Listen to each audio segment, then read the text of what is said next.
ամեն օր 1 հատ iPhone 12 Pro Vivaro-ից ամենաբարձր գործակցով հաղթած սպորտացուն։ Vivaro։ Արև ձեզ ժողովուրդ։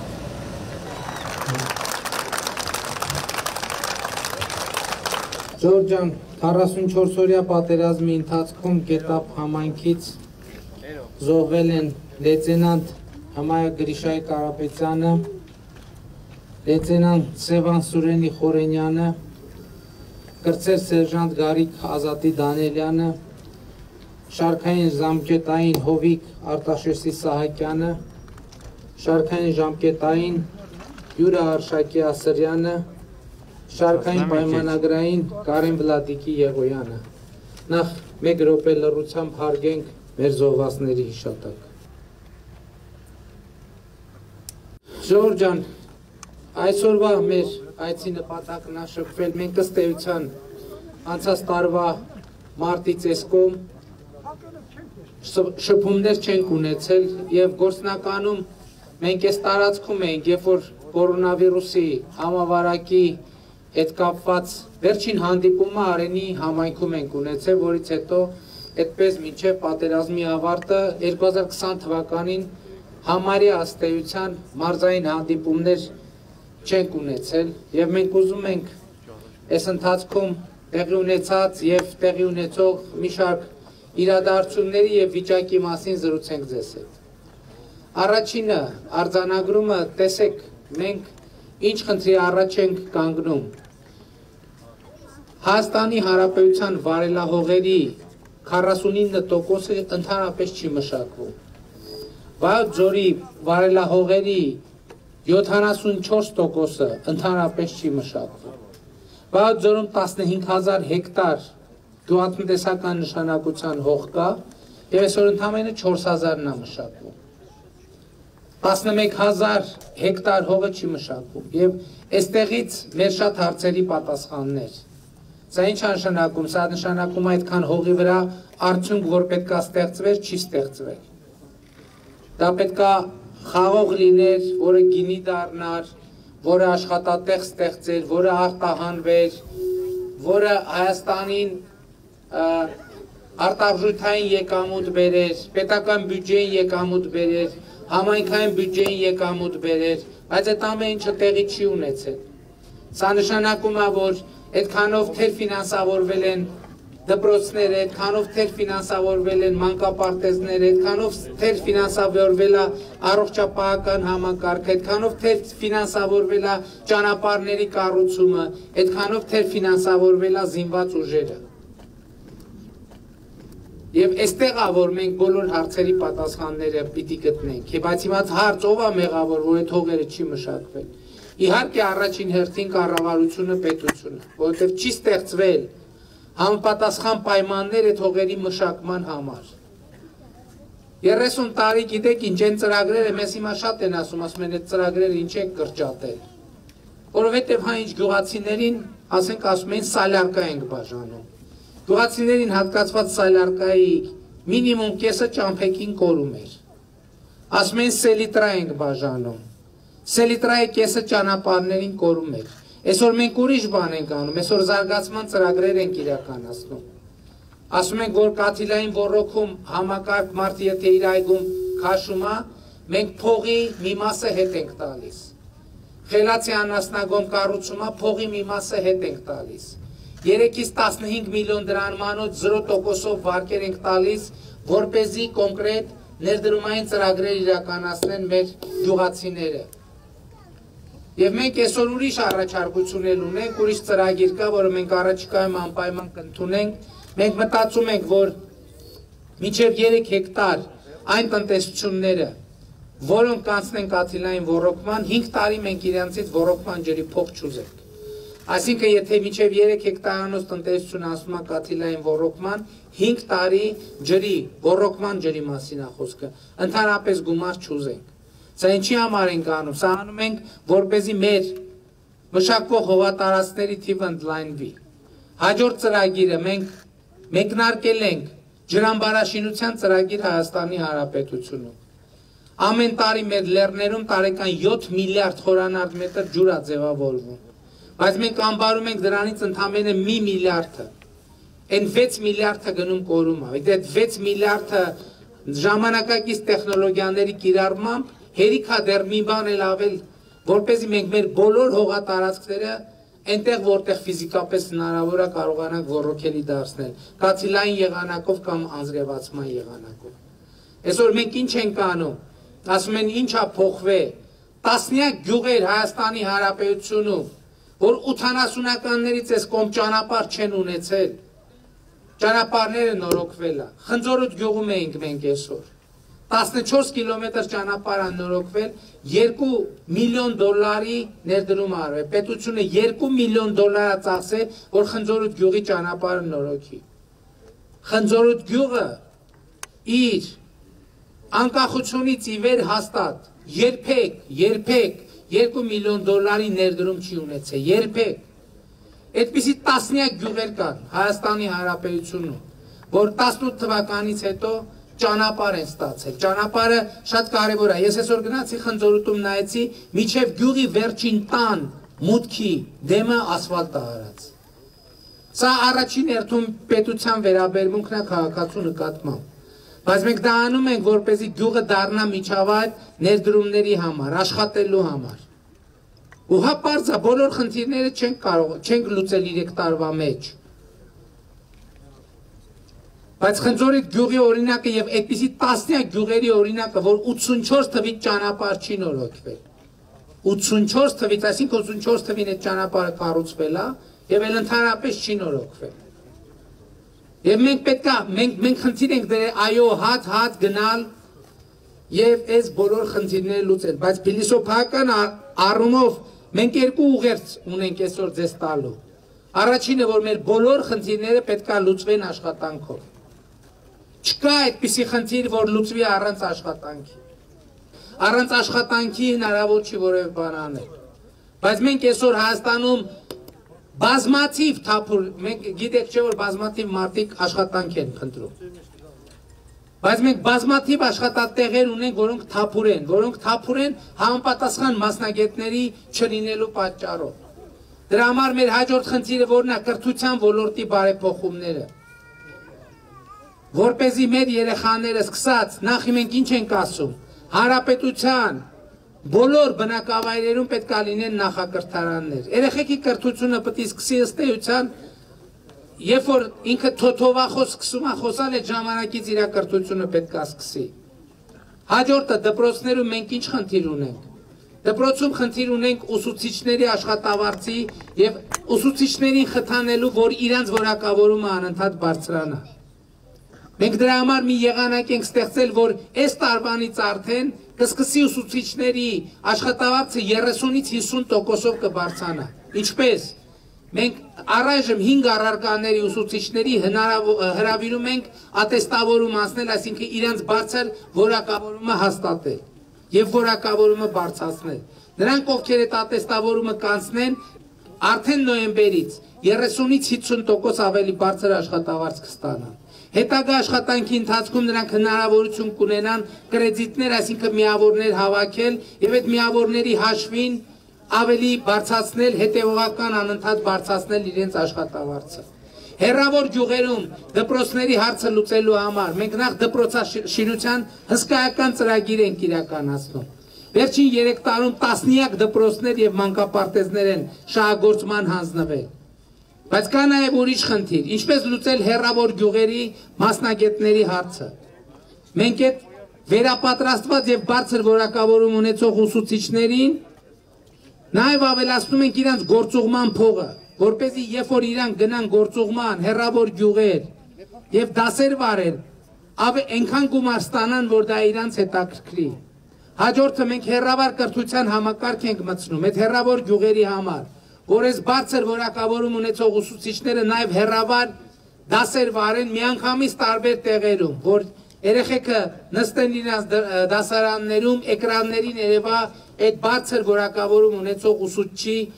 դասապրոցեսը, դասասենյակում ներկա կլինի, ասենք, ինստրուկտոր, համակարգող ուսուցիչ, որ այդ ամեն ինչը կապահովի։ Բարձրագույն կրթության ոլորտում ես նախորդ շաբաթ թե ամիս Արմավիրում հայտարարություն արեցի, որ մենք պատրաստվում ենք իրականացնել ակադեմիական քաղաքի գաղափարը։ Եվ աղմուկ բարձրացավ, ասեցին, վայ, բուհերի շենքերը ուզում են վաճառեն, որ ակադեմիական քաղաք ստեղծեն։ Նախ մենք վերջին շրջան բարձրագույն կրթության և գիտության մասին օրենքով շատ էր շահարկվում Երևանի պետական համալսարանի հարցը։ Երևանի պետական համալսարանին տվել ենք հատուկ կարգավիճակ։ Այդ հատուկ կարգավիճակով ընդգծելով Երևանի պետական համալսարանի առանձնահատուկ նշանակությունը։ Բայց ես ուրիշ բան ասեմ։ Այսօր Հայաստանի Հանրապետությունում չկա գոնե մի բուհ, մի հատիկ, որ ժամանակակից բուհական չափանիշներին համապատասխանող շենքեր ունենա, շենք ունենա։ Չկա ոչ մի այդպիսի շենք։ Մենք մեր որևէ բուհ չի համապատասխանում, բուհի շենք չի համապատասխանում ժամանակակից պահանջներին։ Ես ես ուրիշ օրինակ բերեմ, օրինակ մանկավարժական համալսարանի հիմնական շենքը գիտեք որտեղ է։ Փողոցի վրա, աղմուկի մեջ։ Այսօր մենք խոսում ենք սպորտի զարգացման մասին, ամբողջ աշխարհում սպորտի զարգացման կարևոր խթաններից մեկը այդ ուսանողական սպորտն է։ Այսօր մեր բուհերի մեծ մասը ուղղակի մարզական ենթակառուցվածք չունի։ Մարզական ենթակառուցվածք չունի, այդ բուհական սպորտի մասին խոսելը ավելորդ է։ Հաջորդը մենք ինչ ենք անում, արդեն արել ենք այս տարի։ Գիտության ֆինանսավորումը 15%-ով ավելացրել ենք։ Եվ հիմա ծրագիր ենք մեկնարկել, որ 2022 մեկնարկում ենք ավելի ճիշտ, 2022-ից 25 թվականների ընթացքում գիտության ֆինանսավորումը ամեն տարի 3-ից 5 միլիարդով ավելանալու է, 3-ից 5 միլիարդ դրամով ավելանալու է։ Եվ սա ասում ենք ինչի համար, որ երիտասարդներն էլ կառավարության այս քաղաքականությունը տեսնելով գիտությամբ զբաղվելու ավելի մեծ խթաններ ունենան։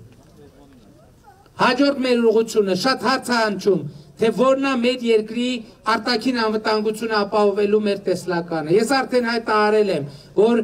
արտաքին անվտանգության ապահովման մեր ճարտարապետության պատկերացումը հետևյալն է։ Դա հենված է հայ-ռուսական ռազմավարական համագործակցության վրա։ Դուք գիտեք, որ մենք ունենք համատեղ զորախումբ, հայ-ռուսական համատեղ զորախումբ և Կովկասյան տարածաշրջանում հավաքական անվտանգության, միասնական հակաօդային պաշտպանության համակարգ։ Այդ համակարգերի, այդ պայմանագրերի բերումով հարձակումը Հայաստանի Հանրապետության վրա նշանակում է հարձակում Ռուսաստանի Դաշնության վրա։ Իհարկե մենք պետք է բարեփոխենք մեր բանակը, մեր բանակը պետք է լինի պրոֆեսիոնալ բանակ։ Մեր պայմանագրային ծառայության հին համակարգը բազմաթիվ հարցեր առաջացրեց, ինչու՞։ Որովհետև մեր պայմանագրայինները 14 օր մարտական հերթապահություն էին վարում, 14 օրից 12 օր զբաղվում էին ուրիշ գործերով։ Գյուղատնտեսություն, անասնապահություն, մեկը տաքսի էր քշում, մեկը ուրիշ բան, ուրիշ գործով է զբաղված։ Բայց զինվորականը մենք պետք է ապահովենք, որ զինվորականը զբաղվի պրոֆեսիոնալ իր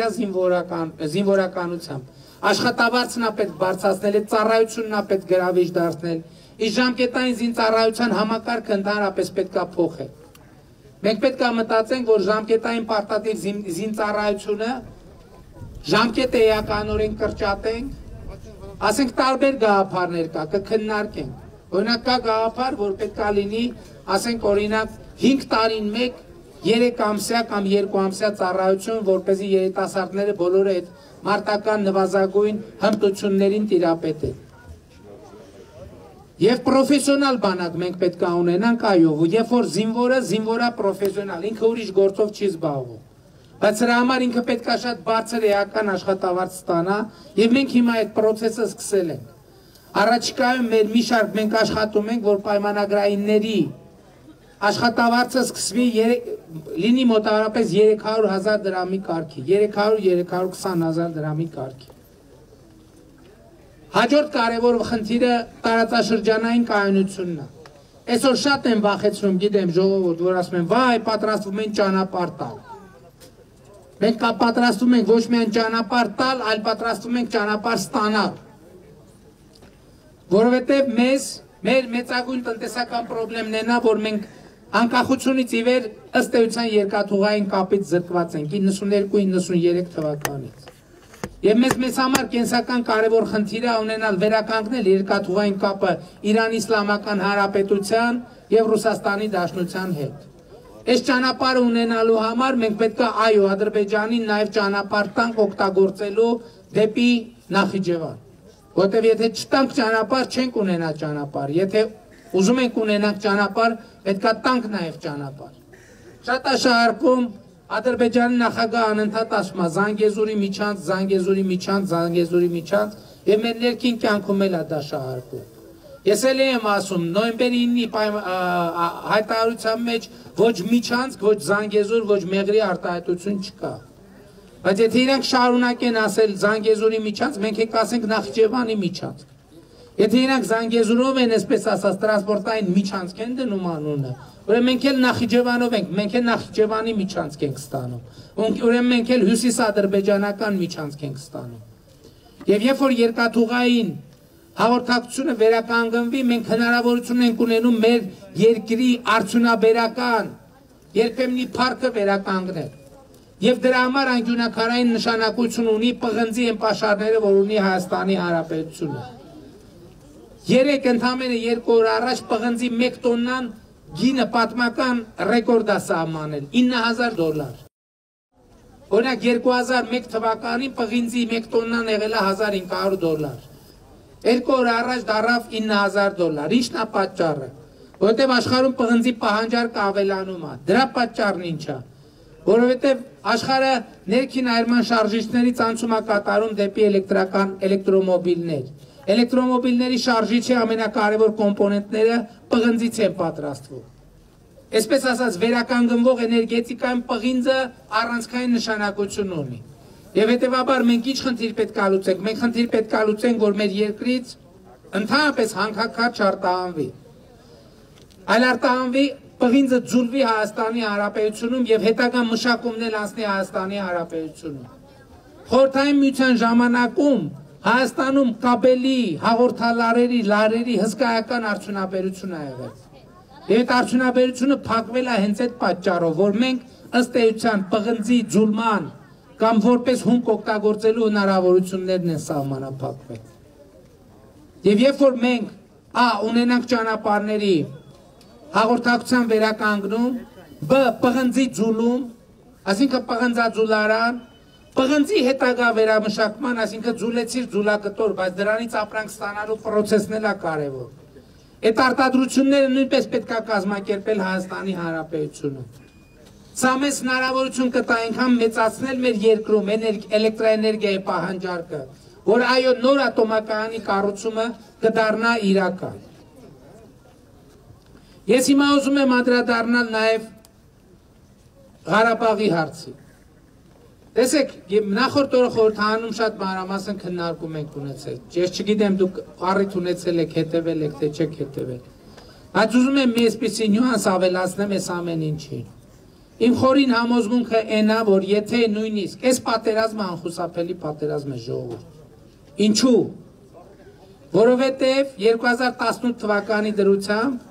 Հայաստանը իր բոլոր զիջումները արել էր, բոլոր զիջումները ըստ այդ պահի դրությամբ եղած բանակցային փաստաթղթերի Հայաստանը պետք է զիջեր բոլոր 7 տարածքները, Ադրբեջանին հանձներ բոլոր 7 տարածքները, ներառյալ Քելբաջար եւ Լաչին։ Լաչինի միջանցք պետք է լիներ։ Երկրորդը 2018 թվականի դրությամբ բանակցային իրավիճակն այնպիսին էր, որ Հայաստանը պետք է հանձներ բոլոր 7 տարածքները։ Այն նրբությամբ, որ Քելբաջարն ու Լաչինը պիտի հանձնեինք, բայց Ադրբեջանը պիտի միանգամից կոնտրոլ չունենար դրա վրա։ Դա պիտի անցներ ԵԱՀԿ-ի մոնիտորինգի տակ մինչև եւ այլն։ Բայց ինչն էր կարևոր այդտեղ։ Կարևորն էր, որ Ադրբեջանը շարունակաբար եւ հետեւողականորեն հրաժարվել էր արդեն քննարկել Լեռնային Ղարաբաղի կարգավիճակի հարցը նույնիսկ միջանկյալ կարգավիճակի տարբերակով։ Այսինքն Ադրբեջանն ասում էր չեմ քննարկելու ես այդ հարցը։ Եվ սա խոստովանել է Սերժ Սարգսյանը դեռևս 2017 թվականին Արմենիա հերոստանգերությանը տված հարցազրույցում, որը ես ազգային ժողովի ամբիոնից մեջ բերեցի։ Ինչ ասել։ Ասել է, որ ապրիլյան պատերազմը ըստ էության նշանակում է, որ Ադրբեջանը հրաժարվում էր մադրիդյան սկզբունքներով հարցի կարգավորման տարբերակից։ Դա ինչ է նշանակում։ Մադրիդյան սկզբունքների այս կոնտեքստում ամենաառանցքային հարցը այն է, որ պետք է Ղարաբաղը միջանկյալ կարգավիճակ ունենար։ Եվ երկրորդը, որ ասում ապրիլյան պատերազմը ցույց տվեց։ Հետո էլ ասում մենք ջախջախեցինք ապրիլյան պատերազմում հակառակորդին, բա որ ջախջախեցիր ընդհակառակը, դրա արդյունքում նրա դիրքորոշումը ոչ թե պետք է ավելի կոշտանար, այլ քո դիրքորոշումը պետք է ավելի կոշտանար։ Ընդհակառակը նրա դիրքորոշումը ավելի զիջող պետք է դառնար։ Բայց այստեղ ամենակարևոր առանձնահատկությունն է նա, որ նաև 2016 թվականից սկսած ուշադրություն դարձրեք,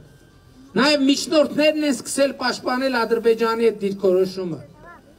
Եվ Հայաստանի ըստ էության օֆիցիալ պահանջ ներկայացվել ընդհանրապես հրաժարվել միջանկյալ կարգավիճակի գաղափարից։ Այն հիմնավորման, որ եկեք այդ միջանկյալ կարգավիճակ տերմինը հանենք, բայց միջանկյալ կարգավիճակի ատրիբուտները պահպանենք։ Բայց այստեղ էլ լիքը հարցեր ա ծագում։ Ես էլի ասացի, գլուխ են գովում, ասում են բանակցային փաստաթղթերում եղել ա դրույթ, որ Լեռնային Ղարաբաղի վերջնական կարգավիճակը պետք է որոշվի հանրաքվեի միջոցով, որը պետք է արտահայտի Լեռնային Ղարաբաղի ամբողջ բնակչության ազատ կամ արտահայտությունը։ Թվում է, թե շատ լավ նախադասություն է, չէ՞, առաջին հայացքից։ Բայց նշած չէ, հանրաքվեի տեղը նշած չի։ Տեղը նշած չի։ Որտեղ այդ հանրաքվեն տեղի ունենում։ Գրված չի, որ Լեռնային Ղարաբաղում է տեղի ունենում։ Գրված է, թե որ տեղի է ունենում համաժողովրդական անգլերեն nationwide հանրաքվե, որը պետք է արտահայտի Լեռնային Ղարաբաղի ամբողջ բնակչության ազատ կամ արտահայտությունը։ Չէ, հնարավորություն տա ազատ կամ արտահայտման։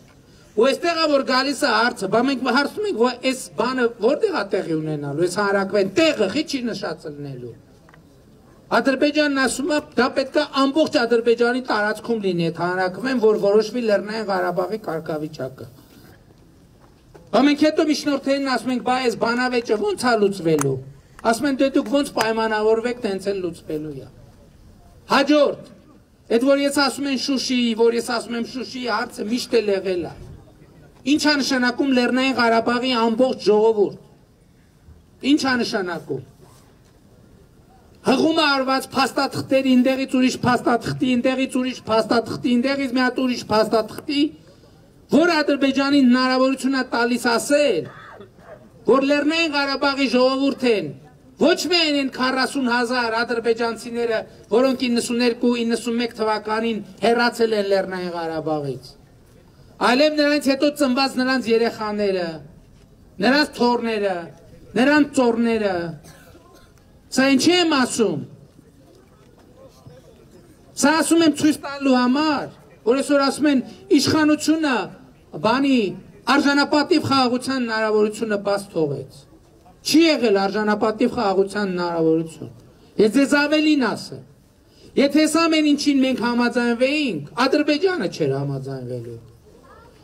Եվ դրա ապացույցը կա, գնացեք Սերժ Սարգսյանի 2016 թվականի նոյեմբերի հարցազրույցը տեսեք։ Ինչ է ասում, փաստորեն ստացվում է, որ հայկական կողմը Ադրբեջանին ասել է 7 տարածքները տամ քեզ, Ադրբեջանն ասել է չէ։ Բայց խնդրում եմ ուշադրություն դարձրեք։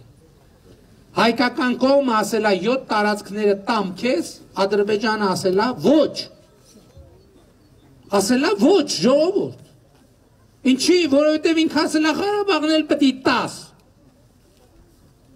Սերժ Սարգսյանն էր ասում 2018 թվականի ապրիլի 17-ից ազգային ժողովի ամբիոնից։ Ասում էր, որ ես որ ասում եմ մենք բանակցությունները փակուղային վիճակում ենք ժառանգի, ասում են, չէ, ինչ եք ասում, ինչ եք ասում։ Մինչդեռ ինքը 2018 թվականի ապրիլի 17-ին հայտարարել է։ Բանակցային գործընթացը լավատեսություն չի ներշնչում, որովհետև ավելին բանակցային գործընթացը կանգնած է, որովհետև բանակցությունների արդյունքից Ադրբեջանի ակնկալիքները անիրատեսական են եւ անընդունելի մեզ համար։ Այսինքն խաղաղ արժանապատիվ խաղաղությունը որն է։ Մենք պետք է գնայինք Ադրբեջանի անընդունելի բաները, պայմանները ընդունեինք։ Դուք ընդունեիք, բա 20 տարի բանակցում եք, ընդունեիք։ Բա 98 թվին, որ իշխանափոխություն եք անում Քոչարյան Սարգսյան զույգով, ասում էին, որ չի կարելի հարցի կարգավորման բանը, այդ ինչա, փուլային տարբերակը դավաճանությունը։ 2018 թվականին բանակցությունների սեղանին ա եղել եւ այն փաստաթուղթը, որ Սերժ Սարգսյանն ասում է, ես ստորագրելու էի։ Միջանկյալ կարգավիճակով, ով է քեզ միջանկյալ կարգավիճակ տալու, որ մի հատ էլ ստորագրելու են։ Բայց էականն է, որ վերնագիրը դրված է հետեւյալ կերպ։ О первом этапе и дальнейших шагах Нагорно-Карабахского урегулирования. Եվ Սերժ Սարգսյանն ասում է, սա փաթեթային լուծումը։ Այսքանից հետո մենք գնայինք ստորագրելու, ասենք համաձայնենք ամեն ինչին էնել, մեկա պատերազմ էր ելնելու։ Ինչի՞։ Որովհետև որոշ համաշխարհային ուժերի միջև հակասություններ այնքան են խորացել, որ որևէ մեկին ձեռ չէր տալիս, եթե տարբերակը ձեռ էր տալիս, ես մեկին ձեռ չէր տալիս են 4-ին։ Եթե ձեռ էր տալիս են 4-ին, ձեռ չէր տալիս են 3-ին։ Եթե ձեռ էր տալիս են 3-ին, ձեռ չէր տալիս են մյուս 2-ին։ Չկար այդ հնարավորությունը։ Եվ ես 2018 թվականին վարչապետի պաշտոնը ստանձնելով բանակի առաջ մի խնդիր եմ դրել. ամեն օր պատրաստ լինել պատերազմին։ Եվ 2020 թվականի օգոստոսին բանակին զեկուցել է, որ մենք պատրաստ ենք Ղարաբաղում ոչ մի քայլի հետ սկզբունքով կանգնեցնել եւ ջախջախել թշնամուն։ Եվ դա պաշտոնական փաստաթուղթ է, որը մենք արդեն գաղտնազերծել ենք։ Իսկ ոմանց 2020 թվականի նոյեմբերին թվում էր, թե ժողովրդի իշխանության նավը խորտակվում է։ Եվ այդ իրավիճակում տեսակ թե ինչեր էին, փորձում անեին։ Եվ այս համատեքստում ուրիշ բանի մասին եմ ուզում խոսել։ Տարածում էին, թե սա թույլ իշխանություն է, ժողովուրդ ջան, մեր հրաժարականը պահանջել է զինված ուժերի գլխավոր շտաբի պետը, էլ անունները չտամ լավ։ Ով ասես, ով ասես, ով ասես։ Բայց եթե մենք թույլ իշխանություն լինենք, մենք այսօր այս կարգավիճակում ինչ գործ ունենք կանգնած։ Բայց այդ մենք չենք ուժը, այդ դուք եք ուժը։ Մեր ուժը հոմեզնից չի, մեր ուժը ձեզնից է։ Որովհետև մենք սրան նրան պաձեզներում խփելով չենք եկել հասել իշխանության։ Մենք ձեր վստահությամբ ենք եկել հասել իշխանության։ Ասում են ուժեղ իշխանություն չի սա, այ մեզ պետք է ուժեղ իշխանություն։ Ինչ ուժեղ իշխանություն, որ Վազգեն Սարգսյան, Կարեն Դեմիրճյան գնդակը արի ազգային ժողովում։ Որ ասենք պրիվետ Նիկոլ ասելու համար տանեն զուգարանում ծեծելով սպան է։ Հունական կղզի չենք առել դրա համար, ենք թույլ իշխանություն։ Բադեն-բադեններում առանձնատներ չունենք դրա համար, ենք թույլ իշխանություն։ Հռոմներում հյուրանոցներ չունենք դրա համար, ենք թույլ իշխանություն։ Որ 30,000 դոլարանոց կոստյում չենք հագնում, դրա համար, ենք թույլ իշխանություն։ Որ հայկական շոր ու կոշիկ ենք հագնում, դրա համար, ենք թույլ իշխանություն։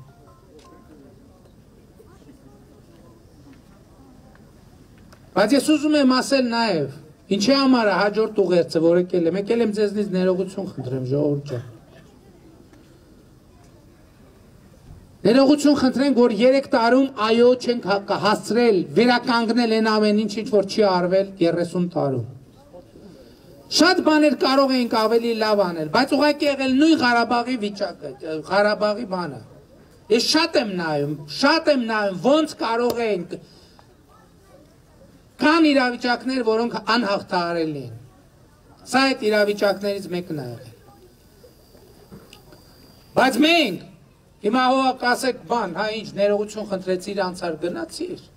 Ոչ, ներողություն չխնդրեցի, չանցար գնացի։ Ես պատրաստվում եմ, ինչպես ասել եմ, ապրիլի վերջին 10-օրյակին հրաժարական տալ։ Բայց հրաժարական տալ ոչ թե փախուստի դիմելու համար, այլ հրաժարական տալ առաջինը, ձեզնից ստացած իշխանությունը ձեզ վերադարձնելու համար։ Եվ այո նաև ձեր դատի առաջ կանգնելու համար, որ դուք որոշեք, ով ով է, ինչն ինչ է, եւ դուք որոշեք մեր երկրի հետագա ճակատագիրը։ Եվ ես հպարտ եմ դրա համար։ Ասմեզ ասում են իշխանությունից կարճած են,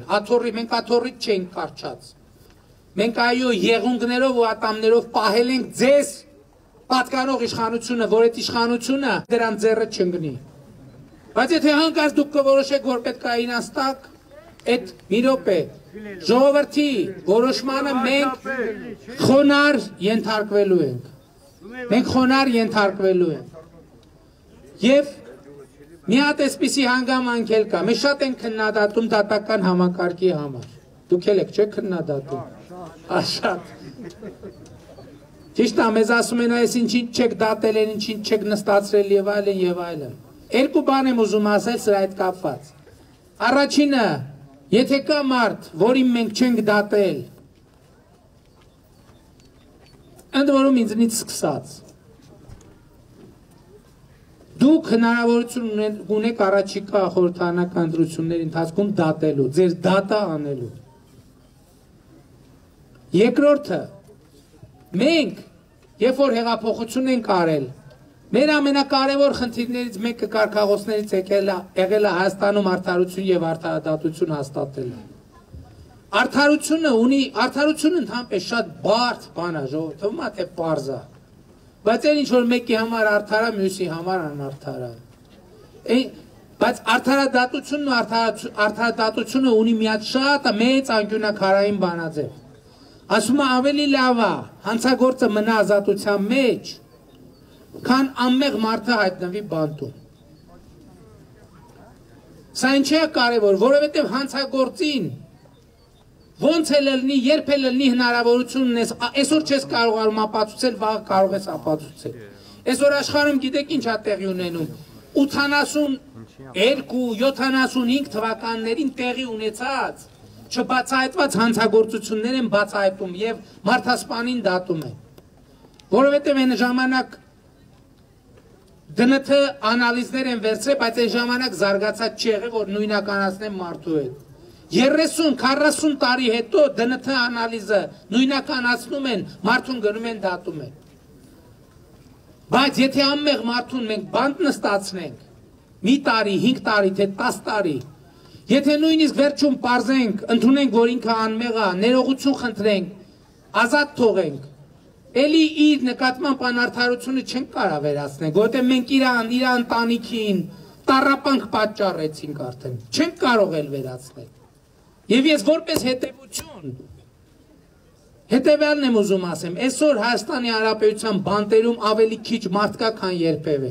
Հայաստանի բանտերում երբեք ավելի քիչ մարդ չի եղել, երբեք։ Եվ երրորդ հանրապետության պատմության մեջ կարծում եմ սովետական միության ժամանակներից։ Սա ինչ է նշանակում։ Սա նշանակում է, որ ճիշտ է, մենք բոլոր հանցագործներին բանտ չենք նստացրել, բայց այսօր Հայաստանում անմեղ մարդիկ բանտում չեն հայտնվում։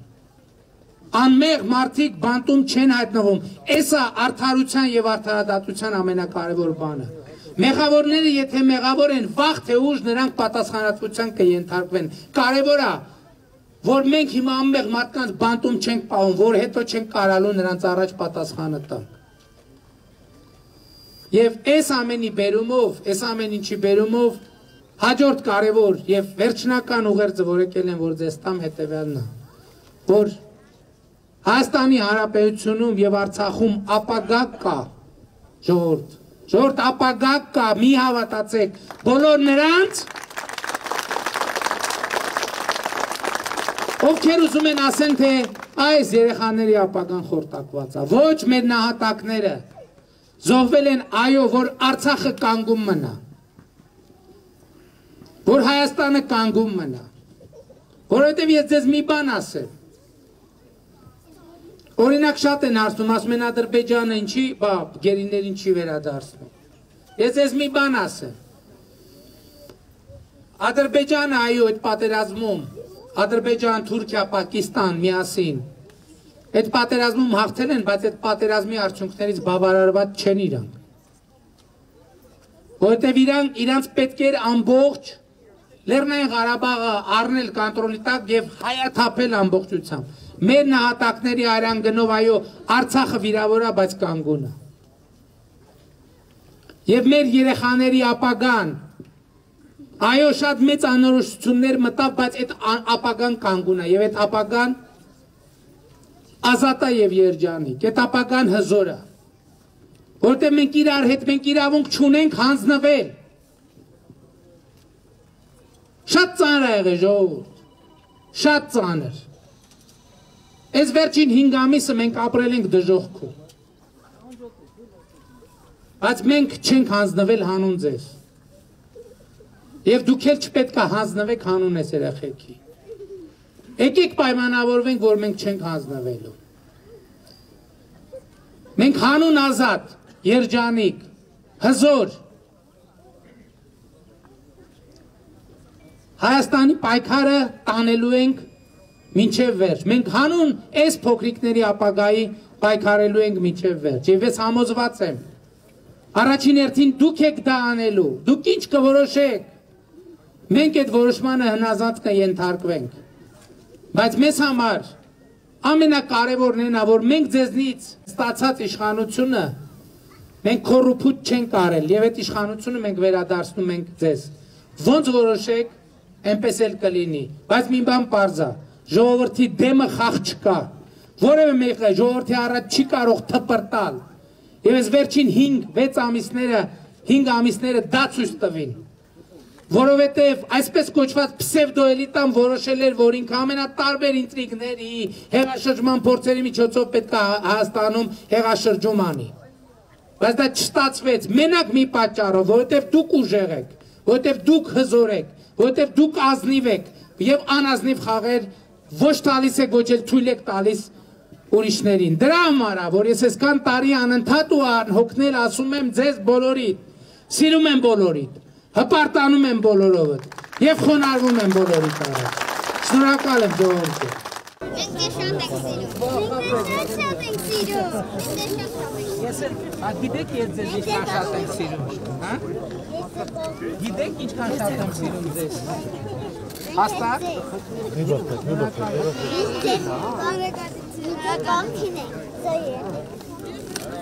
Շնորհակալ եմ ժողովուրդ ջան։